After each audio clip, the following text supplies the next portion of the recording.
Good morning student. Online class में आपका स्वागत है। आज हम अपनी BSTC फर्स्ट ईयर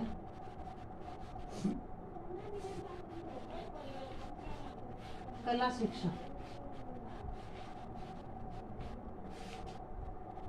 शिक्षा में आज का हमारा टॉपिक है कला क्या है के अंतर्गत कला एवं संस्कृति। प्रकरण है कला एवं संस्कृति।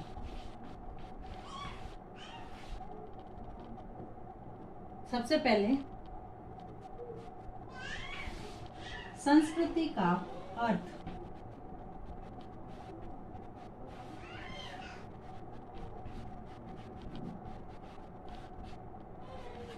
संस्कृति का अर्थ।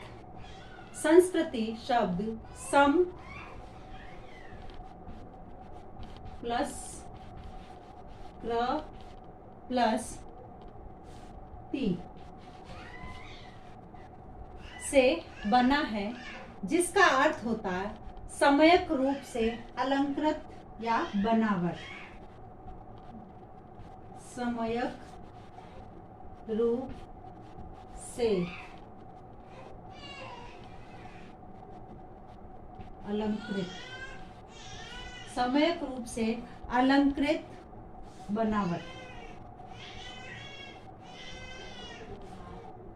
यानी अच्छी तरह से निर्मित किया हुआ। अच्छी तरह से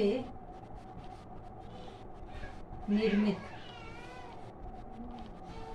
किया हुआ। अच्छी तरह से निर्मित किया हुआ, अच्छे से संस्कारित किया हुआ अथवा सुसज्जित किया हुआ। संस्कृति को अंग्रेजी भाषा में कल्चर कहते हैं। अंग्रेजी में क्या कहते हैं इसको?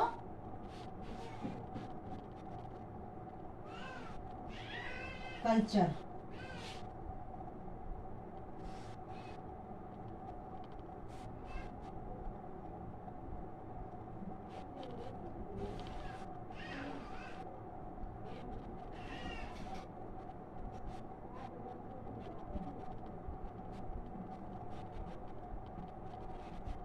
अंग्रेजी में इसको कल्चर कहा जाता है। यह विचार, ज्ञान, भावना, प्रथाओं और संस्कारों का एक ऐसा समन्वित रूप है।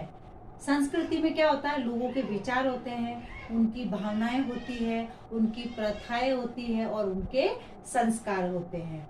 समन्वित रूप है जो एक ऐसा जो एक पीढ़ी से दूसरी पीढ़ी में हस्तांतरित होते हैं। यानी ये जो संस्कृति है वह एक पीढ़ी से दूसरी पीढ़ी में हस्तांतरित होती है। यह सीधे सीधे संस्कारों से जुड़ी हुई है, इसीलिए इसको संस्कृति कहते हैं। यानी हमारे जो संस्कार है वही हमारी संस्कृति को दर्शाते हैं। अतः संस्कृति सीखा हुआ व्यवहार है, प्रकृति से मनुष्य को मिला व्यवहार नहीं। संस्कृति को क्या करता है? व्यक्ति सीखता है, अर्जित करता है, प्रकृति से मिला हुआ व्यवहार नहीं। यानी यह प्रकृति प्रदत्त नहीं है, बल्कि इसको जो है मनुष्य खुद ग्रहण करता है। अब है संस्कृति का महत्व।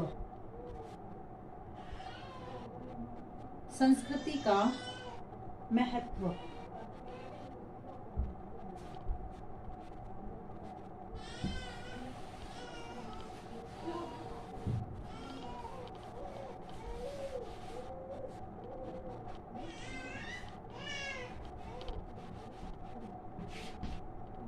संस्कृति का महत्व यानी संस्कृति जो है किसी भी देश व समाज की पहचान होती है। देश व समाज की पहचान।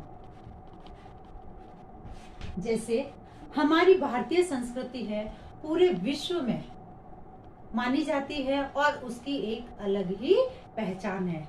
संस्कृति के आधार पर किसी भी राष्ट्र की गरिमा को आंका जा सकता है। राष्ट्र की गरिमा, राष्ट्र की गरिमा, राष्ट्र की गरिमा को आंका जा सकता है। जिस प्रकार आत्मा 5 तत्वों के बिना, 5 पंच तत्वों से बनी इस देह का, यानी हमारा जो शरीर है वह 5 तत्वों से बना हुआ है। इन 5 तत्वों के बिना इस शरीर का कोई महत्व नहीं है। उसी प्रकार संस्कृति विहीन देश या राष्ट्र का कोई अस्तित्व नहीं है। जब तक किसी देश की संस्कृति नहीं होगी तब तक उस राष्ट्र का कोई अस्तित्व नहीं होता है, क्योंकि कोई भी राष्ट्र अपनी संस्कृति से पहचाना जाता है। संस्कृति किसी की व्यक्तिगत संपत्ति न होकर पूरे राष्ट्र की निधि होती है, पूरे राष्ट्र की संपत्ति होती है। यह मूलतः आंतरिक वस्तु है। इसमें जीवन, मूल्य, धर्म, दर्शन, कला, साहित्य, आचार, विचार, आस्था, विश्वास सभी कुछ सम्मिलित होते हैं। ये संस्कृति में लोगों के मूल्य, जीवन मूल्य, धर्म, दर्शन, कला, शिक्षा, साहित्य, आचार, विचार, आस्था, ये सब मिलकर संस्कृति बनाते हैं, यानी ये सब इसमें सम्मिलित होते हैं। कला संस्कृति का एक अंग होकर उसकी वाहिका भी है, उसकी मौन भाषा भी है। अतः किसी भी देश में कला, किसी भी देश की कला में वहाँ की संस्कृति उसका प्रतिबिंब होती है, यानी उसका दर्पण होती है कि जो संस्कृति को देखकर कोई व्यक्ति उस देश के बारे में बता सकता है, उस देश की संस्कृति, उस देश के लोग कैसे होंगे। यह भी कह सकते हैं कि कला देश की संस्कृति का प्रतिनिधित्व करती है और राष्ट्र या देश इन कलात्मक उपलब्धियों का संकलन और संरक्षण करता है। अतः कला और संस्कृति का अटूट मिश्रण है या अटूट संबंध है। कला के बिना संस्कृति अधूरी है, संस्कृति के बिना कला अधूरी है।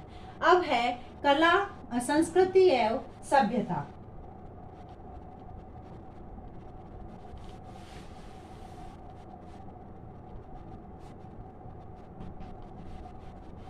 संस्कृति एवं सभ्यता। क्रियाओं, प्रतिक्रियाओं के कारण नई नई संभावनाएं जन्म लेती है। सभ्यता और संस्कृति का विकास होता है और कला का नया रूप सामने आता है। नए नए मापदंड स्थापित होते हैं तथापि संस्कृति और सभ्यता में अंतर है। सभ्यता मनुष्य के भौतिक विकास के साथ साथ परिवर्तित होती रहती है, यानी जैसे जैसे मनुष्य विकास करता है उसकी सभ्यता में भी परिवर्तित होती रहती है। यह अनुकरण पर आधारित प्रक्रिया है जो एक मनुष्य या समुदाय से दूसरे तक पहुंचती है, यानी एक मनुष्य से दूसरे मनुष्य में, एक समुदाय से दूसरे समुदाय में। सभ्यता बौद्धिक उन्नति पर आधारित है। जो मनुष्य का भौतिक एवं मानसिक विकास बढ़ता है उसी अनुपात में उसकी सभ्यता विकसित होती है।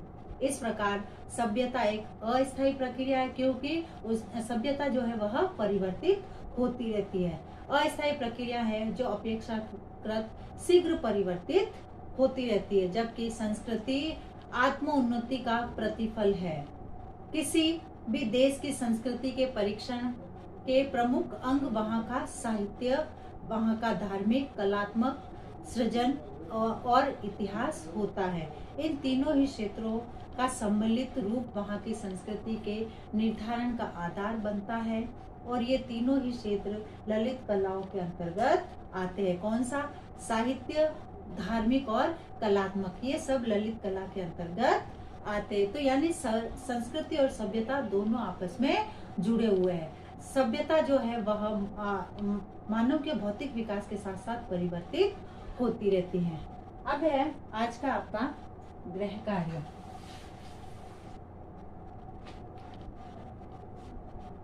संस्कृति का अर्थ बताते हुए, संस्कृति का अर्थ बताते हुए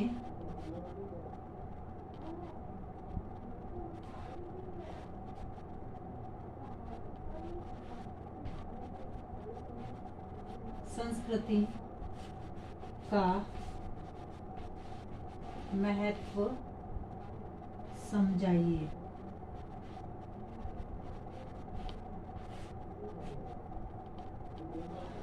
अब एक विशेष बात, कोरोना जैसी महामारी के अंतर्गत 2 गज दूरी, मास्क है जरूरी, बी स्टैंड बी स्ट्रॉन्ग, स्वस्थ रहे, सुरक्षित रहे। धन्यवाद।